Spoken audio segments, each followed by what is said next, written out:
Hello, hello, hello. What's good, everybody? It's Saturday, and we are always up on Tuesday nights around 6:30 or 7. But we've been doing the Saturday thing and kind of dropping in. Basically, it's been movie reviews, and we're gonna keep that going tonight. And we're gonna keep keeping it going with the one, the only. From 6:30 or 7. Oh wow, that's been the first time we've done that in a minute. Oh, usually it kicks in. I haven't had that in a minute. What's good? We're back. What's up, Phantom Descent? Hey everyone, Phantom DC here. And always, I got my profile pic as Funko to whatever we're talking about. In this case, the winner and the true king of the damn beast, Godzilla. I'll tell you who cannot call himself king, and that is Kong. Not the way he got his ass whooped almost every round in this movie. Come on. Like damn, like the first fight. I know we're gonna expand on these fights later, but the first fight, obviously Godzilla. Second fight, if he did not have that weapon, he would have lost again. Oh, Like, if you didn't have the vampire telling you that round two goes to Kong, you might not have noticed. It was so close. You know what I'm saying? Like they had to tell you round two goes to Kong. You're like, did it? Like, oh man, it was this movie. I tell you what, it was crazy. A lot of people actually liked it. I didn't think that many. I thought people were gonna hate this movie. After I got done watching, I could see a lot of people coming out like, "What the hell was that?" But I just took it back to like the old school. And if you remember, like the very old school back in the 50s and 60s when you'd be watching the movies, it was terrible. They were so bad that they were amazing. And that's what sparked the whole genre. It's like these movies, I mean, you could see the strings on the puppets. They were awful. And that's part of what made them so great. So if you went into it with that kind of expectation, which I did, I love this movie. How about you? I remember after watching this, I went on Twitter and literally someone had a side-by-side comparison of how the one back in the 90s had Kong with the tree just trying to shove it down Godzilla's throat. And just seeing how he did it now, I'm just like, yo, this is amazing though. But yeah, people not liking like the human parts of the film, understandable. But if you're going into a Godzilla, a Kong type movie, there's only one thing you're looking forward to, and it's the fight amongst the damn monsters. If you nail that, you made a good movie. If you failed on that, then it's like, yeah, you failed the entire film altogether. I mean, I'm saying, what were these people expecting? It is a monkey fighting a lizard. What did you want? Like, what kind of deep plot theories did you think were going to come out of it? Those people are like, oh, what did I just watch? It's like you're walking into a movie, a giant monkey fighting a giant lizard. So come on. Because there were points in time I actually had to turn off my brain because I was like questioning like some of the lore that they were trying to introduce and stuff, and then bringing in some characters, and I'm like, let me just shut it off again. I'm just here to watch these two fight because they've been hyping this up since Kong Skull Island. We saw those paintings and we saw all these different monsters. Like, wait a minute, show me Godzilla. And then once we see Godzilla and King Ghidorah, I'm like, okay, are they going to set it up to the point that they're going to have these two fight it out? And finally, it's happened. Finally, it came through. Finally, they were there. We're gonna get into it, but yeah, there's some ridiculous stuff like talking about. Yeah, we're gonna talk about it. But Kong bows to no one, and then the next scene is Kong all chained up on a boat with a collar. But he bows to no one, I guess, except to your little ass that just chained him up. Like, come on, what are we talking about here? But I like how they just set the tone right out of the gate, like with Kong waking up all human-like, stretching and walking into the water, scratching his ass. Like they let you know what you were getting right out of the gate. They weren't hiding. And when it started on like mainly on his perspective throughout the entire film, I'm just like, wait a minute. So is Kong gonna come out on top? Is he gonna be like the winner? How they were just opening up and setting up on him. But not only that though, it was kind of like a Westworld type thing. It's like I thought we were back in Skull Island, but no, we're in a dome here. Yep, yep. And Kong let you know right away. Like we got reminded instantly that Kong's no dummy. He knew exactly what was going on. Like he was completely aware of his surroundings, and he let him know when he threw that tree straight up into the roof. Like you ain't fooling nobody. Mm-mm-mm. That was amazing. And we hear Kong is still growing and getting too big for the basically the ecotainment facility that he's in. And there's talk of moving him, but the doc's afraid that if they do, Godzilla will come for him.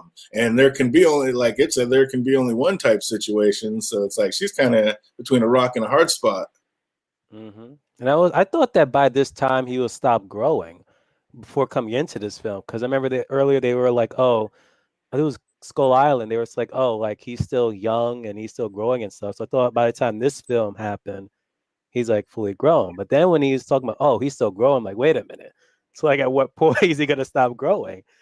Now, if they're ever gonna make a part 2 to this damn fight, how Kong might just end up bitching down Godzilla at this rate. Oh, it was incredible. It was incredible. What's up? We got the true legends out there in the chat. I see you, David Adams. We got Celebrity Bikini. I see you out there, Jake. Iron Throne, welcome, welcome. Good to see you. I hope everybody out there liked the movie. And if you didn't, I really don't know what you're going to get spoiled on because, like I said, it's a movie about a monkey fighting a lizard. So let's get it. It was, we're going to get just as goofy as this movie was and give it the respect that it absolutely so-called deserves. So, yeah, we're going to keep it moving. Lizard, so... Oh, I hit the wrong thing. There it was. Again? 2 for 2. 2 for 2. I was looking at it. I was like, why is this not going? Like, it was paused on that screen. And, yeah, I hit the pause instead of the mute. That's what's up. Oh, man, we got it going. Yeah, it almost felt good to hear that kind of come in. I haven't done that in a while. It's like, dude, I think I've done that all but 4 times in my live streaming career. 4, you say? Yeah, no, I'm saying I think I've not done it 4 times. Okay. Like out of the 100 live streams I've done, there's probably been 4 times where I got it muted and didn't have it come on. So it's almost weird when it doesn't come on. But that was pretty dope how they had all the battles like in bracket form, like right out of the beginning, showing Godzilla on one side and Kong on the other, and basically both of them coming up. I mean, that's kind of right on cue since it's March Madness time. I thought that was pretty dope, seeing them both getting to the 1 seed. When I was watching the second time, I noticed it. The first time I didn't, but then I was just trying to like spot like, okay, how many people he's defeated, how many is Kong defeated, and see, okay, when this happens, who's going to end up winning? Like, yeah, that was just bad to see both Titans, and they had to grow. I mean, they had to keep Kong growing because basically he's way too small he would have been way too small to fight Godzilla. Like Godzilla is the beast of beasts, so they had to say that he was keep growing, or it wouldn't have been any fight at all. True. It's just been 1 round type thing. Flawless victory, as Mortal Kombat would say. Absolutely. Oh, yeah, we're going to get into it. But we open up with another wannabe super influencer who's ready to snitch on the company, who's actually paying his bills. And like you alluded to right out of the gate, the human part of this movie was not the greatest. Like, it got downright irritating at some points. But hey, at least I wanted to try his hand sanitizer, though. He's like, I created my own hand sanitizer. I'm like, oh, no. Did they just put this in because of COVID now? Was that like the original line or even like original scene right there?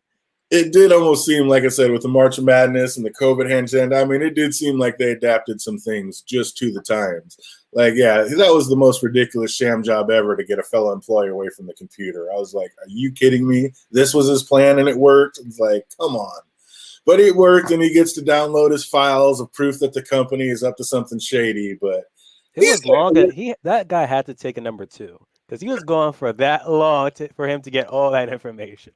Oh, he didn't want about number 2. He didn't want to be back in a room with that guy. He was being all creepy and touchy and irritating. It's like, I'm not going back there until that man goes back to work. I'm not dealing with it. It was too much. Like, yeah, it was great. That was like a bad play on the Bernie Mac part of when he went to buy those vans in Ocean's 11. It was just. Have I seen Ocean's 11? What? Come on, man. That's one of the greatest movies of all time. You haven't seen that? Okay, I got to add that to the list now. Oh, man. Yeah, you better put that up towards the top. That is literally one of the best. How have you not seen that? We'll have to stream that one coming up soon. That'd be a good one to revamp on. That's a sweet one.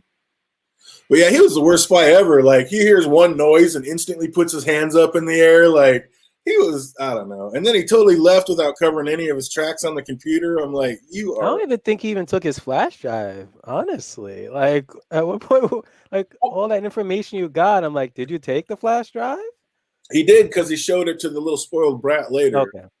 But yeah, it was like, how are you so terrible? Like, here's one noise, arms up. Like, yeah, he was the worst spy ever. I was cracking up. Like, this is gonna be awfully. Just hopefully, it's gonna be awfully good. So literally, and that's where I think they were aiming with this one, to make it so bad in parts that it was actually good.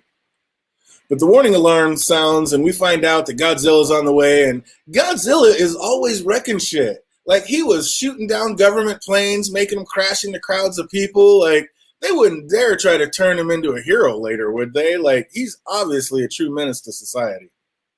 Is he though? Is he a menace? It's like the Avengers, you know? He comes down trying to save the day, and hey, if you're a casualty, someone might die here and there. He may create a Zima. Who knows? Who knows? So this was just a Sokovia type event, Exactly. To the point they even created like their very own like someone to like stop them. I'm like, yo, this is pretty much like Civil War in essence, really. it's like, hey, there's going to be some collateral damage, but in the end, it's for the good. So, but this wasn't for the good. This was just basically Godzilla saying, hey, you're doing something I don't like, and I'm going to wreck shit. Like, how are the families, all those people in the buildings that came crashing down, feeling? Are they looking at It him like feels a like hero? what 8 dead, a few injured. I'm like 8 dead. It looked like way more than 8 dead. It's like you better put some zeros behind that. Come on. Oh, I'm not buying it. Oh, Godzilla But it versus. does alert you, like tells you that the moment an apex, predator or anything, it tries to like rise, like Godzilla is like immediately there, instantly. I know. Like, it was a totally unprovoked attack and the head of Apex Cybernetics has to get on the news saying, like, it's these monsters' nature to attack. And he has an answer for it. Like, is that guy wrong for wanting to have a defense system against these creatures that are coming just wrecking towns? Yeah, but the way he was going about it was a little bit like, a selfish type thing. It was pretty much just to boost his own ego. He's like, oh, I'm head of Apex, I'm inventing this, and that, and a third. Then the moment he just saw like pretty much the next big thing he could do just to boost his company and himself again. Like, wait, I can possibly create something that could possibly even defeat Godzilla. In my Right. opinion, it really wasn't like just to save humanity, really.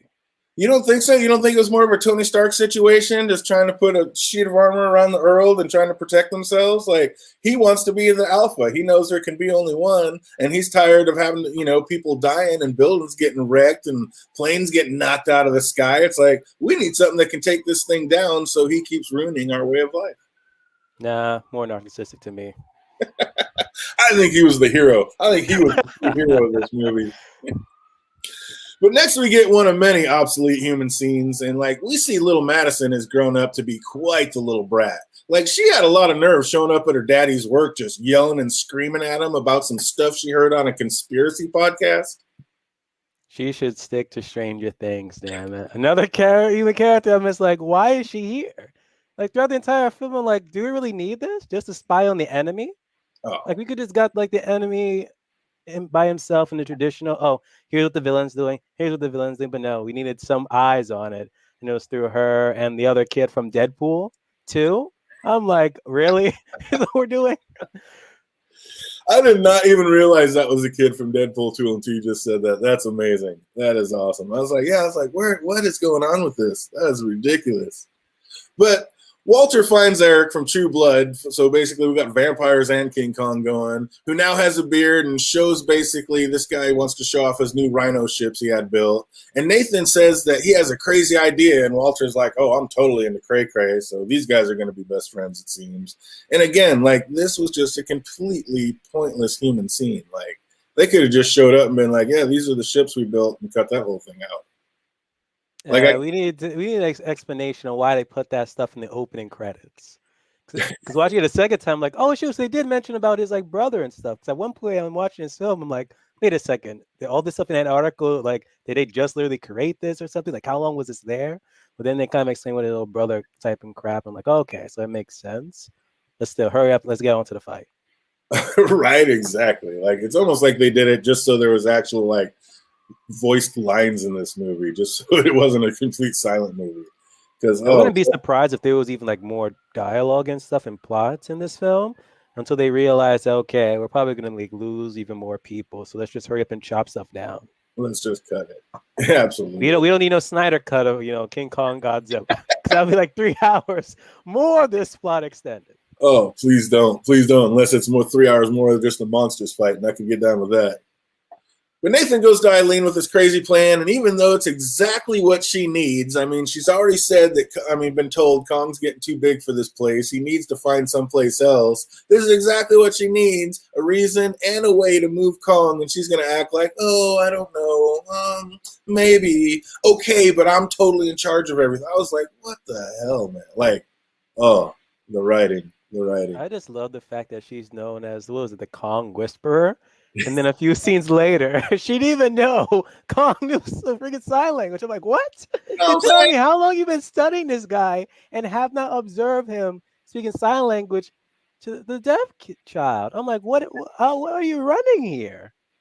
Oh, it was incredible. I mean, it was like, yeah, a little 7-year-old has outplayed you at every step of the game with this beast, but you're the Kong Whisperer. It's like, get out of here. Oh, my internet was out all last night. Oh, that's a bummer. Hate hearing that. Just got going again. Still have to watch this, so I'll just hang on. Oh, your nonsense of comics will probably make perfect sense in this movie because, yeah, the whole thing was absolute nonsense. It was, but like I said, I thought worth it. When you go in with the right mindset, I thought it was amazing. But what was up with that Kong stinks line? Like, ugh, I can smell him all the way up here. Like, they opened the freaking movie with Kong, like, waking up and taking a shower straight away. Like, he's probably cleaner than the vampire is. What was he talking about? Man, it's just, Kong prejudice, man. He pretty much knew the bias going in. Whose side were they all on? They were on Godzilla's side, man. At one point, they never mentioned anything about how Godzilla smells. That was ridiculous. I was like, this. They opened up the movie with him going straight into the water and then showed him, like, putting his head in there, taking a shower in the waterfall. Like, yeah. It's like, how are you going to make that comment? That was just way out of line. And that sucked when it started raining and like Kong had no shelter. He's just trying to block the rain with his arm. Like you got all these scientists with billions of dollars worth of gear and they couldn't come up with so much as a tarp to keep my man covered. Again, if it was Godzilla, they would have gave him an umbrella. It's like, how are you going to do? I mean, you got my man just all. Oh, that was ridiculous. Also, I thought it was pretty genius having a target as big as Godzilla. I mean, as big as King Kong out in the rainstorm with like huge metal chains on and a metal collar. Like, what could possibly go wrong there with lightning? Like I wanted to see the scene of how they even try to convince him to even put on these chains.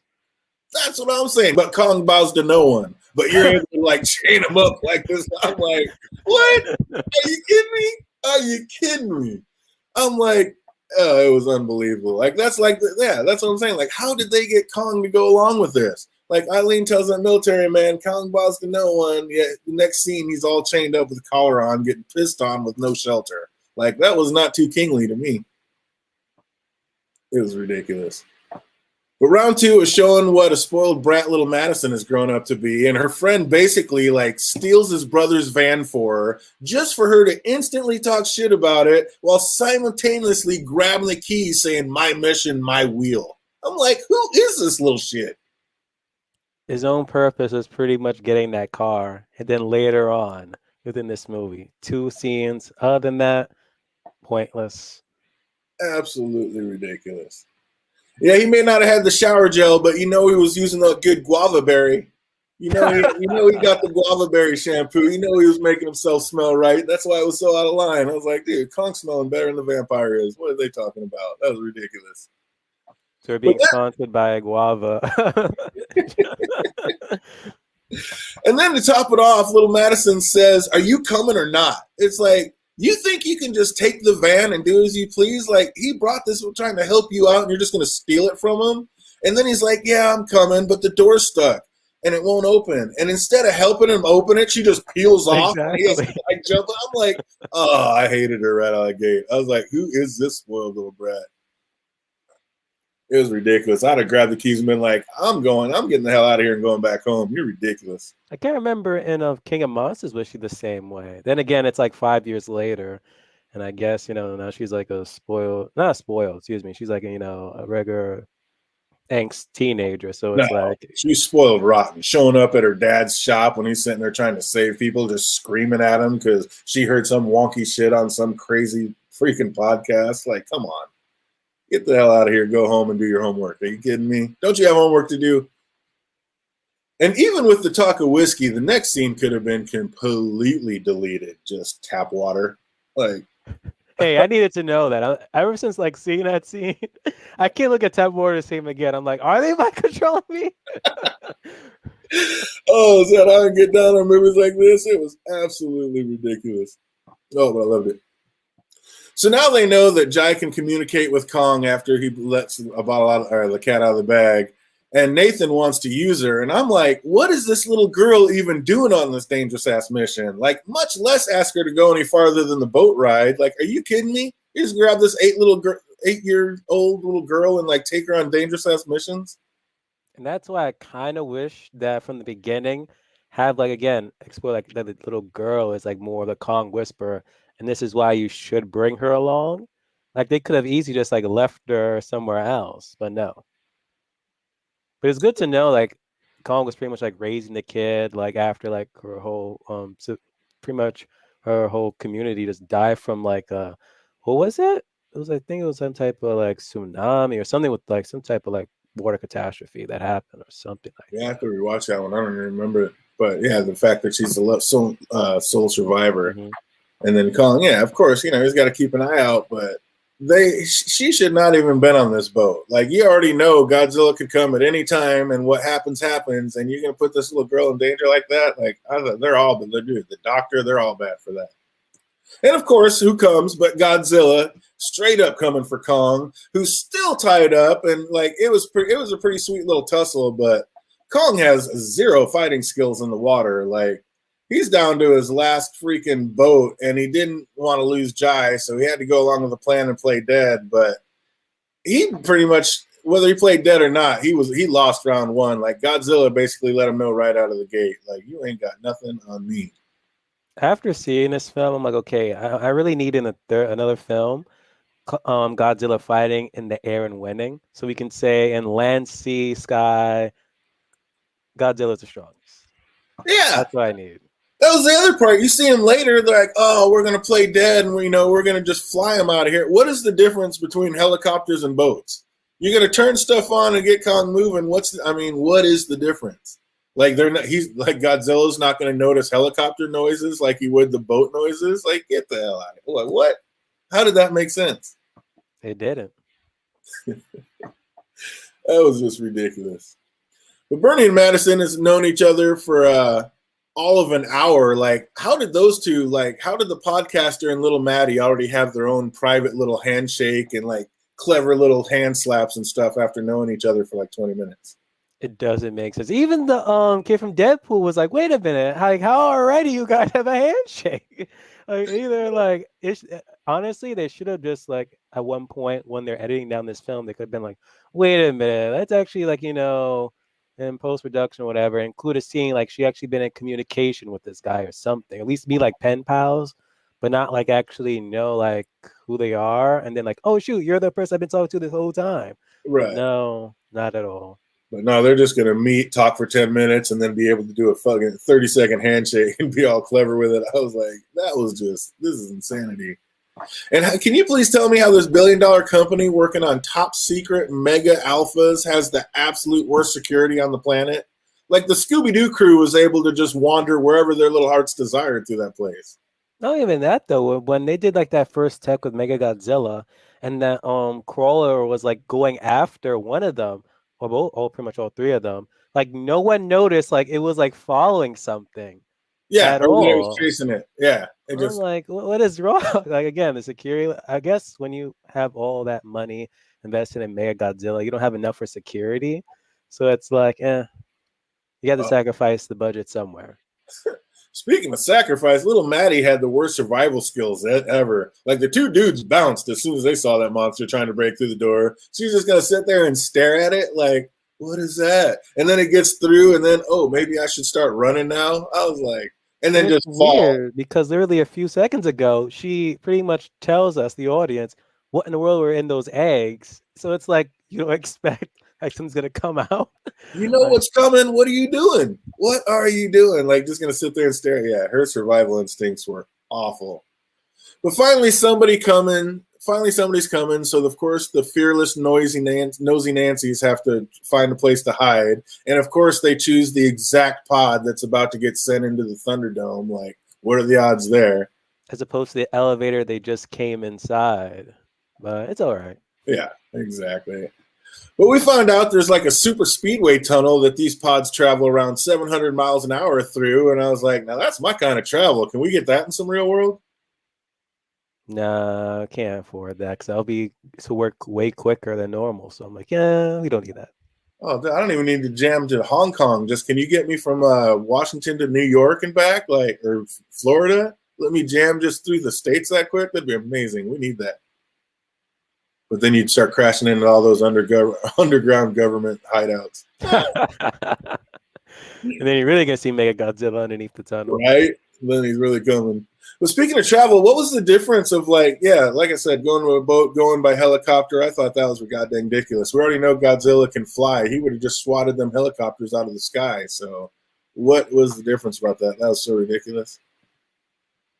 But they finally make it to the glory hole, and they tell Kong enough lies to get him to charge into the abyss. And little did he know that he was headed for like the dark dimension and like would have to pass through the multiverse of madness. I wonder if we saw Doctor Strange on the way through there. Probably did, but they didn't lie to him. They said your family might be down there. We don't know. So they weren't technically lying. Yeah, they were pushing some boundaries with that. Those were some half truths at the very most. I was like, are you kidding me? Oh, absolutely, absolutely. We'll get into those fins, see what's up, because there's definitely some changes afoot. Absolutely. Come on, fins. Got one more year to do it, and then they go into the bowl. But when he got there, it seemed like even that little like parakeet raptor was like getting the best of Kong. Like when he finally makes it to his world, like until the humans came through and released a barrage of missiles into it, like that bird was getting ready to get Kong. It seemed like it was getting ready to get it. What was that?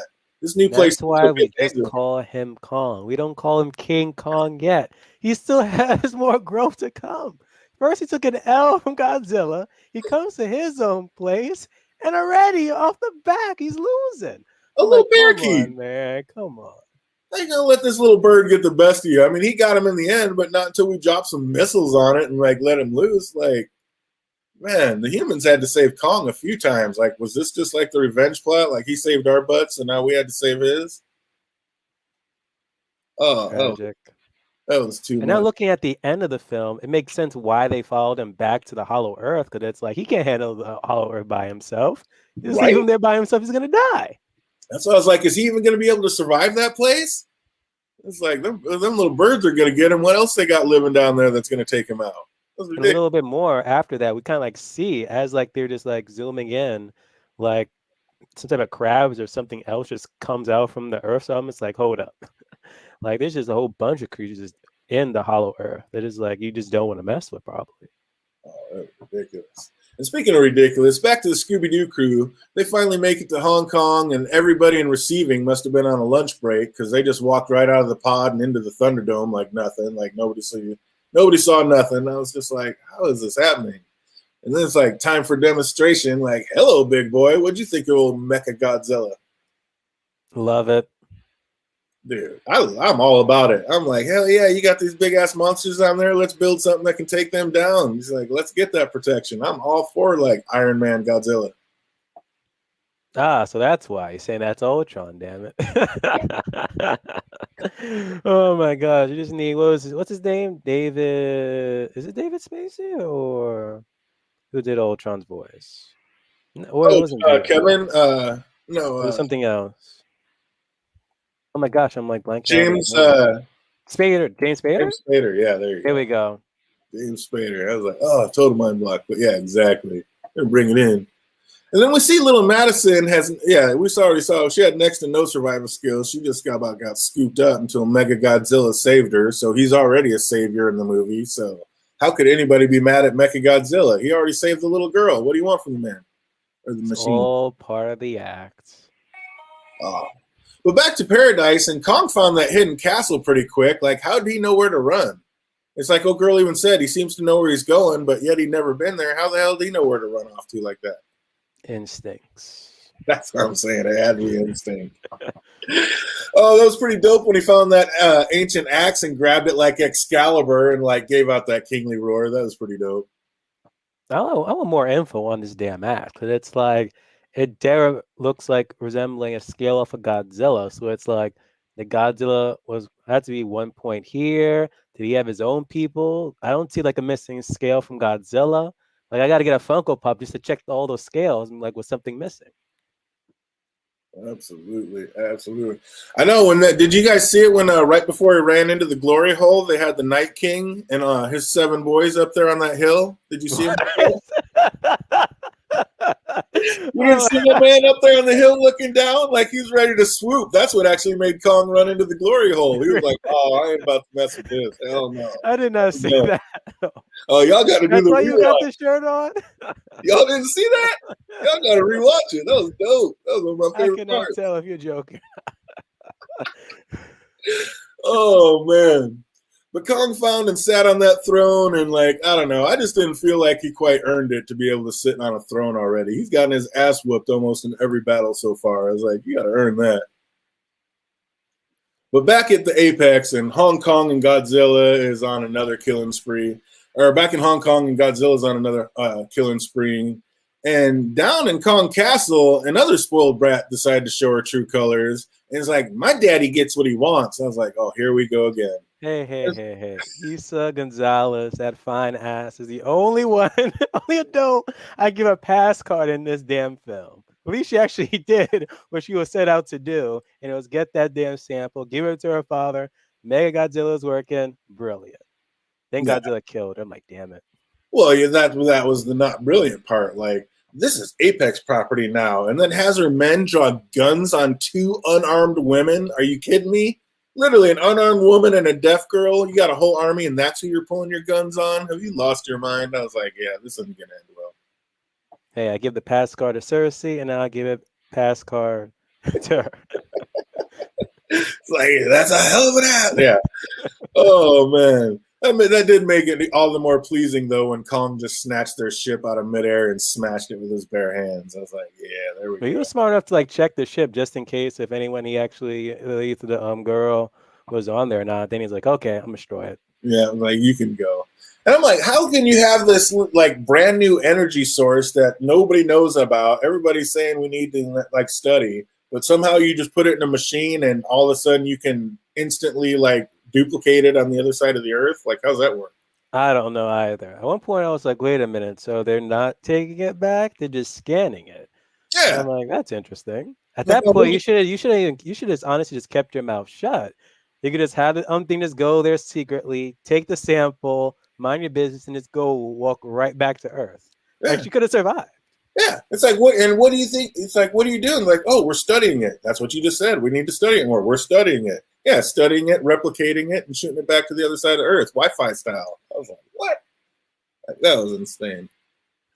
King Jeffrey, so did King Jeffrey, but he sat the throne just fine. Yeah, that was another one that didn't deserve to sit the throne, and we saw what happened to him. So I don't know. Kong may be in for a bad line. We'll have to check that out. Stay tuned. But it seemed that Godzilla was on his way to blow up Mechagodzilla, and then he stopped and then just blew a hole like halfway through the earth to roar at Kong. Like, he was just on an alpha hunting mission. So I think it will just activate it. I guess when the moment he put that spear on the floor, I guess he just felt something. Then he just started shooting down the floor. That whole scene just didn't make sense specifically as to why he shot down the floor. But then you just see how again like they bring back about the whole gravity and the science thing. Because even though he was like shooting at the floor, it came up from Kong. Then I'm Right. like, I'll be like, it would be crazy if he actually just jumps through that hole and he then just comes back to Earth. And what happens?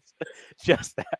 I know, in one you had to have this crazy machine and got thrown through and then fell or whatever, and now all of a sudden you're just climbing back through the little hole that he blew. Like, I don't know. Fingers would be all didn't hot. have to go back to Antarctica, honestly.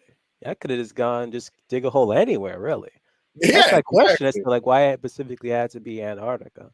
They could have done it anywhere. Well, maybe they didn't know, and that's just where it ended up or whatever. And now, yeah, now they know. Yeah, they need to do a little explaining on that one. That was pretty crazy.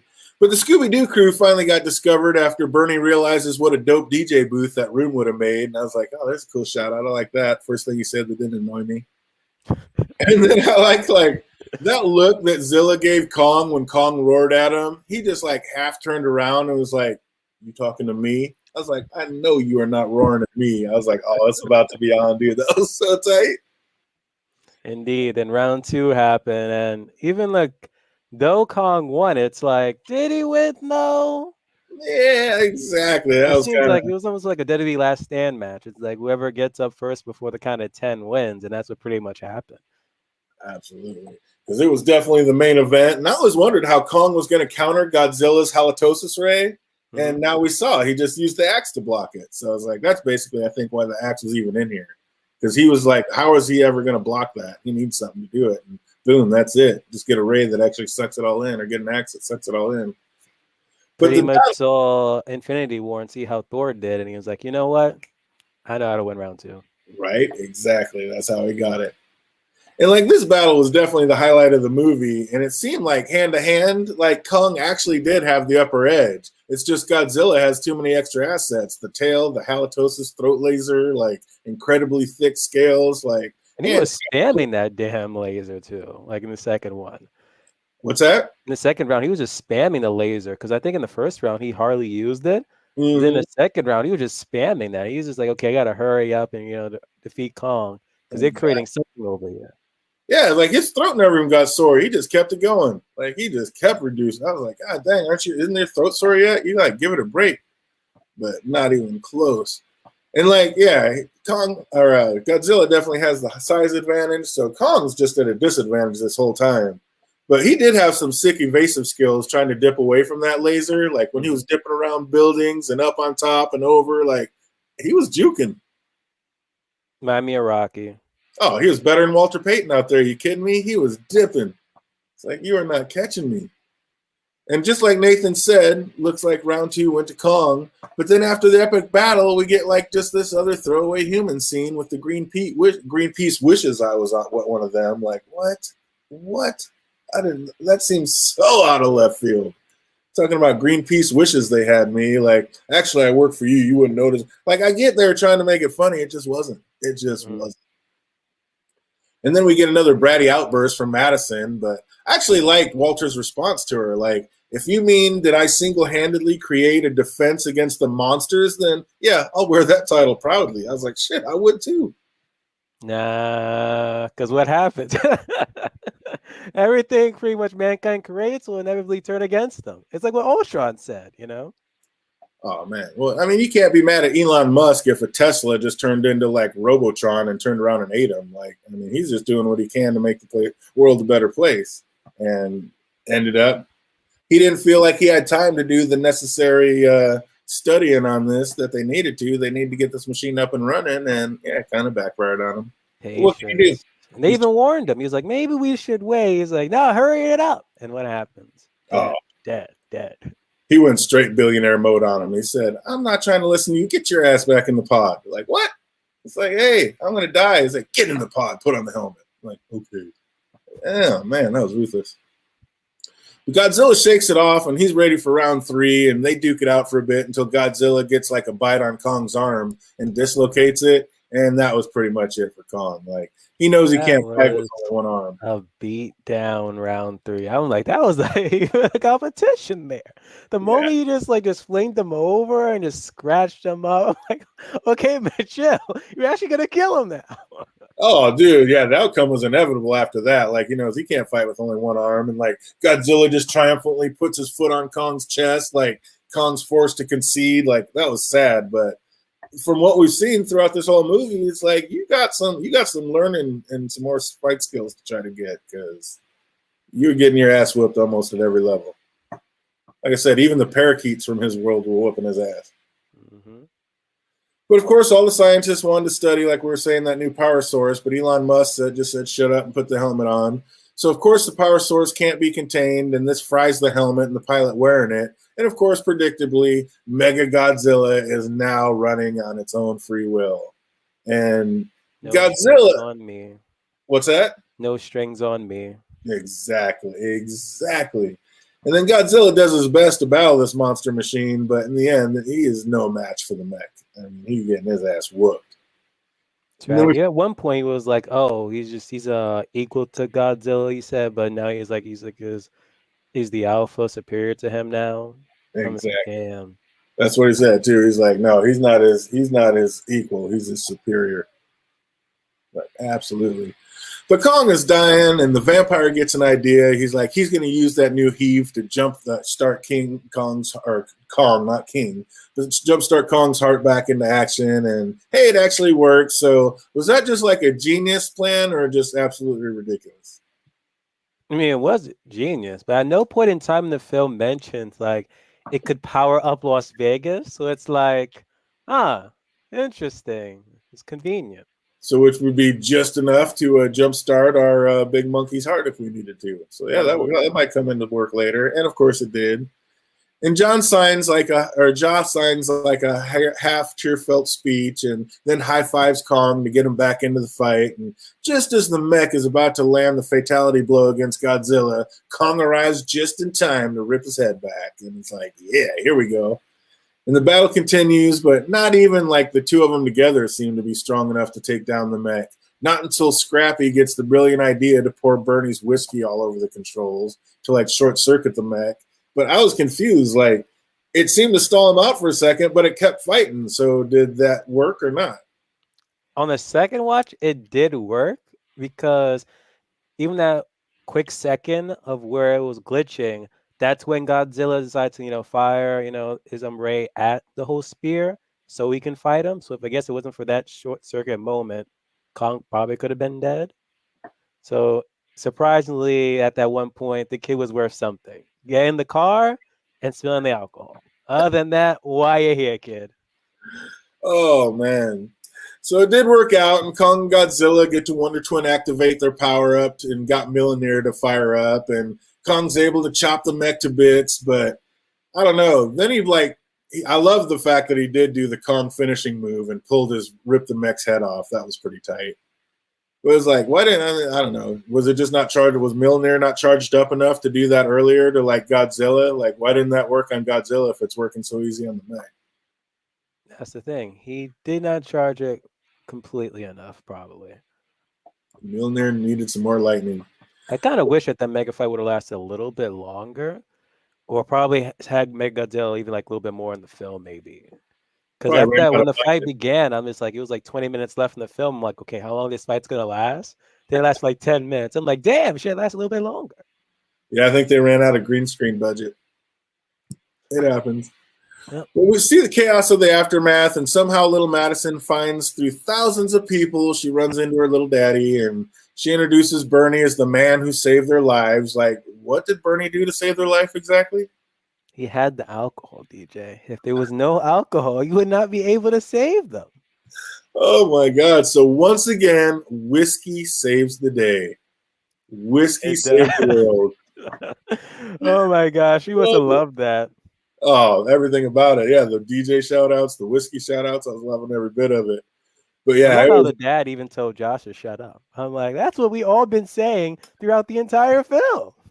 It's like, you haven't had a worthwhile line this entire film, and you finally said the thing we've all been wanting to say this whole way. So, hey, that worked out. But yeah, they could have cut that. I mean, I don't know. He must have had a contract for a certain amount of Godzilla films or Kong films, because they could have cut that character out completely. The father? Yeah, her father. Yeah, that too. Because he was hardly even there too. He was like there, like I think maybe like 1 or 2 scenes or something like that. I was like, why? It's just a glorified cameo. Like, oh, remember this guy? But they couldn't remember the other. I forgot the name of the other Asian who was like in like the Godzilla films. Like he wasn't in this one. But then they had his son there, and they never mentioned the relationship between him and his son. So I'm like, you should have just had the one who ended up dying and the whole psychic link thing have a different last name. Yeah, explain something. Celebrity Bikini, I think that's going to be in part 2. That's why they're still there at the end watching him, because they're basically going to start putting, they're going to get like a Bruce Lee karate thing going on there so he can better protect himself. Because that's how he's going to be King Kong. Absolutely. Well, that's he's going to get the black belt. Because he got his ass whooped almost every time. And of course, as any good podcaster would do, like with all the insanity going on, he's just instantly trying to book an interview with the dad. That was a good way if they want to segue into another sequel, because he mentions like, oh, there's a Monarch facility that needs to be shut down or something. But it's like this whole film, they were pretty much dealing with Apex. So it's like, is something else, another like Monarch facility that's something brewing? That I wonder. Yeah, maybe. So then Godzilla gives out a quick roar to remind everybody there's still a 1,000-foot dinosaur standing there, and Godzilla drops Millionaire to show there's no hard feelings, and they both give an appropriate social distanced wave goodbye, and Zilla dips back into the sea. And then we head back out to Middle Earth, and the humans set up another voyeur monitoring station, and Kong swings in to say home to Jai and give one last triumphant roar, and I don't know. After this whole movie, after what we saw with Godzilla and while Godzilla lives, can we really call Kong king? Hell to the no. Like, come on now. Too many L's. So much times in these fights, I'm like, without the assist, Kong would have been dead instantly. Only like one time it happened with Godzilla when he was facing Mega Godzilla, because again, he just like came off a fight with Kong. I give him this man a break, a breather, some water, but no, instantly back into a fight. Okay, he needed some breathing room. If so, he probably would have defeated Mega Godzilla. Oh man, we got Iron Jones saying going back and forth what might be better. Celebrity Bikini says Miyagi-Do style might have helped him out. Iron Jones says, oh no, it's got to be more Cobra Kai. I don't know, what style do you think more fits King Kong to help him out in his fighting days to come? It has been so long since I've seen Karate Kid. I don't know to answer that. I'll be real with you. Oh, more mercy, Panda Doe. So all in all, what'd you think of this film? Monster aspect of it, I loved it. Human side of it, turn off my brain because it was just terrible. Honestly, like if every time I try to turn my brain on to learn like more, just try to understand like the actual plot, I just begin to hate it. I'm just like, turn it off. Just turn it off. Damn it. Yeah, you can't think logical. You can't be real. And there's nothing logical about it. Again, it's a monkey fighting a lizard. So turn off, watch some special effects, and get down on the fighting. You can't be too, I mean, yeah, of course, all the human aspects were absolutely ridiculous and forced, but none of us came there to hear the human plot side of this. We all came to see the battle. So, hey, we got to see the battle. We saw the truth of it. I think back in the day, like if you saw it in America, Kong won, and if you saw it in like Japan, Godzilla won. But oh, really? I thought both of them had Kong win. No, I think no. From what I understand, if you saw it in America, it was the one way, and there the other. So, oh, that's simple. Okay, so in my opinion, the Japanese version is more canon. Right? Exactly. And the way it's more canon. I mean, like I said, Kong wasn't like he was like a third of the size of this thing. How's he gonna battle that? So it just Wait for the 4-hour Schneider cut. The fight is going to be 30 minutes long. There you go. That's when you get your longer fight through the Schneider cut. We just got to wait for that. And then they'll do it again in black and white so you can watch it twice. But yeah, I actually like this. I thought that stayed pretty true to the original genre, being like it was so bad that it was good. And I enjoyed the watch. Like I said, they forced the human stuff a little too much, but I didn't really come for the human stuff. I came for the monsters beating the hell out of each other, and I got it. So I liked it. Oh, one trivia question for the show. BBM beat the fans, and if not, write it down below if you can't get it. What was the name of Bernie's podcast? Oh, this one I don't know for sure. This is the one where I don't know. Bada boom, bada I was like, bing. Google it. You finally beat me this time, DJ. You finally. If you know it, put it in the chat. If not, we're going to let that one low. If you made it this far on the rewatch, let us know down below in the comments what was the name of the Bernie Man's podcast. So all in all, that was like I said, I liked it for what it was. I wasn't mad. I wasn't even mad on the rewatch writing this outline for it. Like I had a good time with it. I loved it. Like you just had to go and do it with the right frame of mind. Do not go in for a cinematic masterpiece. Go in for monsters beating the hell out of each other. Kick back, like my man said, turn off your brain, and I think you'll enjoy the hell out of this show. So that's going to do it for us. I hope everybody out there is having an absolutely amazing weekend so far, and it only gets better from here. And until we see you, hopefully see each and every one of you back here next Tuesday night, y'all be easy.